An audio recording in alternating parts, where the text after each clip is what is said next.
கர்த்தருக்குள் பிரியமான சகோதர சகோதரிகளே, மீண்டுமாக இந்த காணொளி வாயிலாக உங்களை பார்ப்பதிலே நான் மகிழ்ச்சி அடைகிறேன். கடந்த 2 நாட்களாக ஒரு தேவ ஊழியன் அல்லது ஒரு தேவ பிள்ளை தேவனிடத்திலிருந்து எதை பெற்றுக்கொள்ள வேண்டும் என்று சொல்லி நாம் தியானித்து கொண்டு வருகிறோம். இந்த நாளிலும் தொடர்ந்து அதை நாம் தியானிக்க இருக்க விரும்புகிறோம். இன்றைக்கு நாம் நேற்றைய 2 தினத்தில் நாம் பார்த்தோம், ஒரு தேவனுடைய ஊழியன் அல்லது ஒரு தேவ பிள்ளை தேவனிடத்திலிருந்து எதை பெற்றுக்கொள்ள வேண்டும் என்று சொல்லி பார்த்தோம். முதலாவதாக ஒரு அழைப்பை பெற்றுக்கொள்ள வேண்டும். அது அந்த அழைப்பு ஒரு விசேஷித்த அழைப்பாக இருக்கணும். 2 விதமான அழைப்பில் விசேஷித்த அழைப்பு, சாதாரண அழைப்பு. விசேஷித்த அழைப்பு என்பது தாயின் வயிற்றில் இருக்கும்போதே தேவன் நம்மை அழைத்தார் என்று வேதம் சொல்கிறது. ஆரோனை போல அழைக்க விட்டால் என்று வேதம் சொல்கிறது. அடுத்ததாக 2வதாக ஐஸ்வர்யத்தை பெற்றுக்கொள்ள வேண்டும். ஐஸ்வர்யம் என்று சொல்லும் பொழுது இந்த உலகத்தை சார்ந்ததான பணமோ பொருளோ ஆஸ்தியோ அந்தஸ்தோ அல்ல. ஐஸ்வர்யம் என்பது உன்னதத்தை குறித்து, உலகத்தில் உள்ளவைகளை நீங்கள் தேடாமல் மேலானவைகளை நாடுங்கள் என்று சொன்னது போல. 3வதாக தேவ கிருபையை குறித்து 7 குறிப்புகளை நாம் பார்த்தோம். இன்றைக்கு 4வது குறிப்பாக தேவனிடத்திலிருந்து நாம் எதை பெற்றுக்கொள்ள வேண்டும் என்று சொல்லி சில காரியங்களை நாம் வேதத்திலிருந்து தியானிக்க இருக்கிறோம். ஸோ தயவு செய்து நீங்கள் இதை ஸ்கிப் பண்ணாமல் பாருங்கள். இது ஏதோ ஒரு மனிதன் இது உங்களுக்கு சொல்லிக் கொடுக்கிறான் என்பதை நீங்கள் மறந்துவிட்டு, தேவன் எனக்கு கற்றுக் கொடுக்கிறார், வேதத்திலிருந்து தேவன் எனக்கு கற்றுக் கொடுக்கிறார், நான் கற்றுக்கொள்ள விரும்புகிறேன் என்கிற ஒரு நோக்கத்துடன் இதை நீங்கள் பார்ப்பீர்களானால், கேட்பீர்களானால் இது உங்களுக்கு பிரயோஜனத்தை உண்டாக்கும் என்று நான் விசுவாசிக்கிறேன். 4வதாக வேதத்திலே பார்க்கும் பொழுது எபிரேயர் 11ஆம் அதிகாரத்திலே 5வது வசனத்திலே நாம் வாசித்து பார்க்கும் பொழுது, அவர்கள் சாட்சி பெற்றார்கள் என்று வேதம் நமக்கு கற்றுக் கொடுக்கிறது. ஆம், எனக்கு அருமையான கர்த்தருடைய பிள்ளைகளே, தேவனுடைய ஊழியர்கள் அவங்க என்ன பண்ணாங்களாம்? சாட்சி பெற்றார்கள். யாரிடத்திலிருந்து அவர்கள் சாட்சி பெற்றார்கள்? தேவனிடத்திலிருந்து அவர்கள் சாட்சி பெற்றார்கள், நற்சாட்சி பெற்றார்கள் என்று வேதம் நமக்கு கற்றுக் கொடுக்கிறது. அப்படின்னு சொன்னால் அதை இப்படியும் நம்ம தமிழில் சொல்லலாம், பாராட்டை பெற்றார்கள். அப்போ இன்றைக்கு நீங்களும் நானும் சாட்சியை, நற்சாட்சியை அல்லது பாராட்டை தேவனிடத்திலிருந்து நாம் பெற்றுக்கொள்ள வேண்டும். முதலாவதாக நீங்கள் வேதத்திலே பார்ப்பீர்களானால், பழைய ஏற்பாட்டு காலத்திலே கிதியோன் அந்த பாராட்டை பெற்றுக்கொண்டான், நற்சாட்சியை அவன் பெற்றுக்கொண்டான். 6ஆம் அதிகாரத்தில் நீங்கள் வாசித்து பார்ப்பீர்களானால், அவன் ஒரு வேதம் அவனை குறித்து எப்படி அவனை வேதம் அடையாளப்படுத்துகிறது அப்படின்னு பார்த்தீங்கன்னா, அவன் ஒரு பயந்த சுபாவம் உள்ளவன் என்று வேதம் அவனை அடையாளப்படுத்தினது.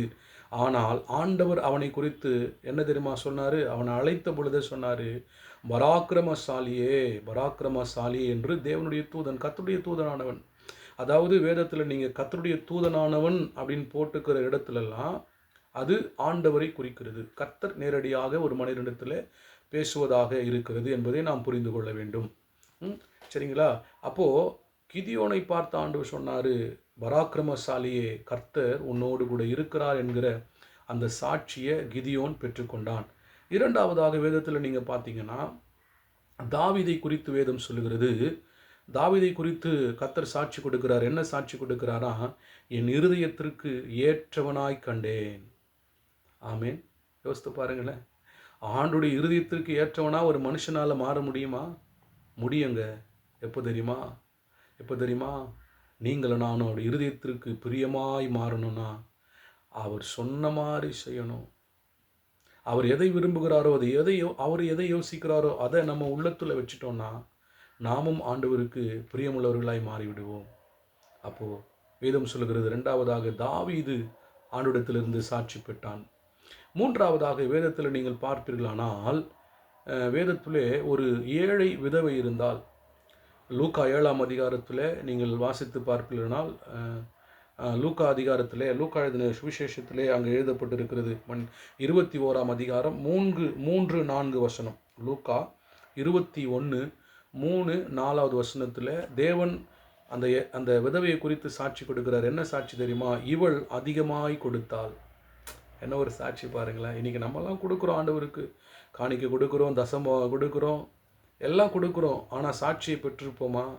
ஓ, ராஜன் அதிகமாக கொடுத்தான் அப்படின்ற ஒரு சாட்சி என்னால் பெற்றுக்கொள்ள முடியுமா? ஆனால் அந்த ஏழை விதவை பெற்றுக்கொண்டாள். ஏன்னா ஆண்டவர் சொல்கிறாரு, நீங்கள் எல்லாம் இருக்கிறதுலேருந்து எடுத்து கொடுத்துட்டீங்கப்பா, ஆனால் இவளோ இருந்ததை எல்லாவற்றையும் கொடுத்து விட்டாள். அதுதான் டிஃபரெண்ட். இருக்கிறதிலிருந்து எடுத்து கொடுப்பது ஒரு பெரிய காரியம் அல்ல பிரியமானவர்களே. ஆனால் இருந்ததை எல்லாம் கொடுத்தாலே அதுதான் பெரிய விஷயம். ஆம், இன்றைக்கு நம்முடைய வாழ்க்கையிலே தேவனிடத்திலிருந்து நாம் சாட்சி பெறுகிற பிள்ளைகளாக, பாராட்டை பெறுகிற பிள்ளைகளாக நாம் இருக்க வேண்டும். 4வதாக வேதத்தில் நீங்கள் பார்க்கும் பொழுது மோசேயை குறித்து வேதம் சொல்லுகிறது. அவரை குறித்து, மோசேயை குறித்து தேவன் சாட்சி கொடுக்கிறார், ஒரு பாராட்டை பெறுகிறான். என்னாகமத்தின் புஸ்தகம் 12:7 வசனத்தை நீங்கள் வீட்டில் வாசித்து பாருங்கள். அங்கே என்ன சொல்கிறார் ஆண்டவர், என்ன சொல்கிறார்? 27:7 பாருங்கள். 12ஆம் அதிகாரத்தில் 7வது வசனத்தையும் 17வது வசனத்தை வீட்டில் வாசித்து பாருங்கள். என் மோசே அப்படிப்பட்டவன் அல்ல, என் வீட்டில் எங்கும் உண்மையுள்ளவன். யாருடைய வீட்டிலங்க? மோசே வீட்டில் அல்ல, அல்லது மோசேனுடைய சகோதரி வீட்டில் அல்ல. ஆண்டவர் சொல்கிறாரு, என் வீட்டில் எங்கும் அவன் உண்மை உள்ளவன் என்று தேவன் அவனை குறித்து ஒரு சாட்சி கொடுத்தார். நம்மை குறித்து தேவன் சாட்சி கொடுக்க முடியுமா? ராஜன் என் வீட்டில் எங்கே உண்மையாக இருக்கிறாமான்னு சாட்சி கொடுக்க முடியுமா? கொடுக்கணுங்க. அந்த பாராட்டை நம்ம பெற்றுக்கொள்ளணும். அதை தான் கர்த்தர் இந்த புதிய வருடத்தில் விரும்புகிறார். 5வதாக வேதம் ஒரு நபரை நமக்கு சுட்டி காட்டுகிறது. மரியாளை குறித்து வேதம் சொல்கிறது. லூக்கா 11ஆம் அதிகாரத்தில் 42வது வசனத்தில் ஆண்டவர் சொல்கிறாரு, மரியாள் என்னை விட்டு எடுப்படாத நல்ல பங்கை தெரிந்து கொண்டாள் என்று சொல்கிறார். அவளை குறித்து ஒரு சாட்சி. மார்த்தாளே மார்த்தாளே, நீ அநேக காரியங்களை குறித்து கவலைப்பட்டு கலங்குகிறாய், மரியாளோ தன்னை விட்டு எடுப்படாத நல்ல பங்காயிருக்கிற என்னை தெரிந்து கொண்டாள் என்று சொல்லி ஆண்டவர் சொல்கிறாருங்க. ஆம், எனக்கு அருமையான கர்த்தருடைய பிள்ளைகளே, நாமும் இப்படிப்பட்ட ஒரு பாராட்டை நாம் ஆண்டவரிடத்திலிருந்து பெற்றுக்கொள்ள வேண்டும். நல்ல பங்கை தெரிந்து கொண்டாள், ஆகவேதான் மரியாள் பேசப்பட்டாள். எனக்கு அருமையான கர்த்தருடைய பிள்ளைகளே, இன்றைக்கு நாம் தேவனிடத்திலிருந்து நற்சாட்சிகளை பெற்றுக்கொள்ள வேண்டும், பாராட்டை நாம் பெற்றுக்கொள்ள வேண்டும். கடைசியாக லூக்கா எழுதின சுவிசேஷத்தில் நீங்கள் வாசித்து பார்ப்பீர்களானால் 7ஆம் அதிகாரம் 45வது வசனத்திலிருந்து நீங்கள் தொடர்ச்சியாக வாசிப்பீங்கன்னா அங்கே நடக்கிற சம்பவம். இயேசு கிறிஸ்து ஒரு சீஷனுடைய வீட்டுக்கு போகிறார். அந்த வீட்டுக்கு போகும் பொழுது ஒரு பாவஸ்திரீ அங்கே வரும்போது அங்கே என்ன நடக்குது? அந்த ஸ்திரீ இயேசு கிறிஸ்துடைய பாதத்தை தொடுகிறாள். தொட்ட மாத்திரத்தில் சீஷன் சொல்கிறான், இவர் உண்மையாகவே தீர்க்கதரிசியானால் தொடுகிறது யார் என்று அறியாரோ. அப்போ தான் ஆண்டவர் உடனே சொல்கிறாரு, அவனுடைய எண்ணத்தை புரிந்து கொண்டு, நான் வீட்டுக்கு வந்ததிலிருந்து நீ எனக்கு தண்ணி கொடுக்கல, என்னை விசாரிக்கலை, என்னை ஒன்றும் பண்ணல. ஆனால் இவளோ நான் வந்தது முதல் என் பாதங்களை தன்னுடைய கண்ணீரால் நனைத்து கொண்டே இருக்கிறாள். எவ்வளோ ஒரு அருமையான பாக்கியம் பாருங்களேன். ஆகவே அவள் பேசப்பட்டாள். அவளை குறித்து வேதம் பேசினது. அவரை குறித்து இன்றைக்கும் தேவ ஊழியர்கள் பேசி கொண்டிருக்கிறார்கள். அவள் தேவனிடத்திலிருந்து நல்ல ஒரு சாட்சியை பெற்றாள், பாராட்டை பெற்றாள். எனக்கு அருமையான கர்த்தருடைய பிள்ளைகளை, இன்றைக்கு நாமும் தேவனிடத்திலிருந்து எனக்கு அது வேணும், இது வேணும், இப்படி இருக்கணும், அப்படி இருக்கணும், இட்ஸ் ஓகே, இட்ஸ் ஃபைன், அது வேணான்னு சொல்ல, but we have to receive. அதை நாம் எதை ரிசீவ் பண்ணோன்னா ஸ்பெஷலாக ஒரு சாட்சி, ஒரு பாராட்டை தேவனுடைய சமூகத்திலிருந்து பெற்றுக்கொள்ள வேண்டும்.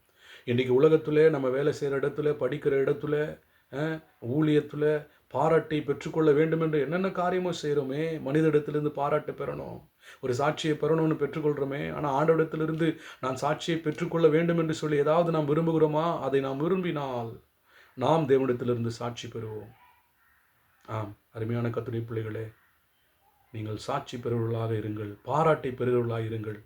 இந்த வருடம் முழுவதும் கர்த்தர் உங்களோடு கூட இருப்பார், உங்கள் தேவைகளை சந்திப்பார், வெற்றியாய் நடத்துவார். சோர்ந்து போகாமல் முன் செல்லுங்கள், கர்த்தர் உங்களை ஆசீர்வதிப்பார்.